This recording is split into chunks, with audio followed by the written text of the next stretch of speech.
Ayan guys, ito naman yung titry namin. Ayusin yung upuan dito sa labas ng bahay.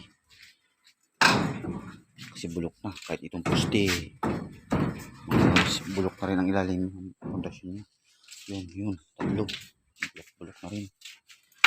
Kailangan ng palitan ng poste. Buti may tira pang poste na naga. Pinakorte namin. Ang gagamitin namin. Para maayos na ulit yung upuan dito. Ayan guys, medyo kapos kami sa kukulamber na kahoy. At hapon na rin, may iba pa kami gagawin, baka hindi matapos ngayon. Kapos ka talaga sa kahoy. Ayan kami sapat na kahoy.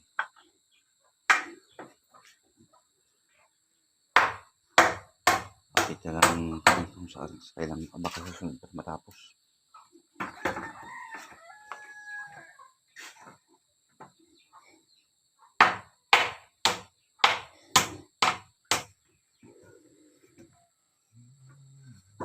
Tatlong piraso na lang kasi yung kulamber namin na maayos. Yung luma kasi yung dati nakakapit dyan, mga bulot na, pero may makukuha pa naman. Tanggalin ng tako.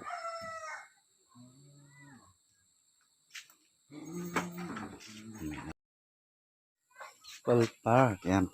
Guys, update tayo. 5:30 na. Yan pa lang kasi yung ano namin. Para-paraan kasi. Ginamit namin pamusti dito sa banda rito. Bilugin na rin ng kahoy. Para matibay-tibay. Hapon na kasi sumasablay na yung sukat ng kahoy. Yung pinutol ng pinsang ko. Ang layo. Ang layo. Pero dito sa gitna pala, malapit. Malapit-lapit siya dito. Kunti lang ang diferensya. Kasi maliit dito sa banda rito. Doon. Maluwag din. Maluwag din siya. Lamit yan sa banda dyan. Sa bandang gitna. Hindi na kasi na ang buka. Hindi na napansin. 5:30 na. Ito lang yung output namin. Discard na lang kasi nga kapos na sa kukulamber. Subukan namin habang nagsasaing. Nagtatrabaho pa rin kasi maliwanag pa naman.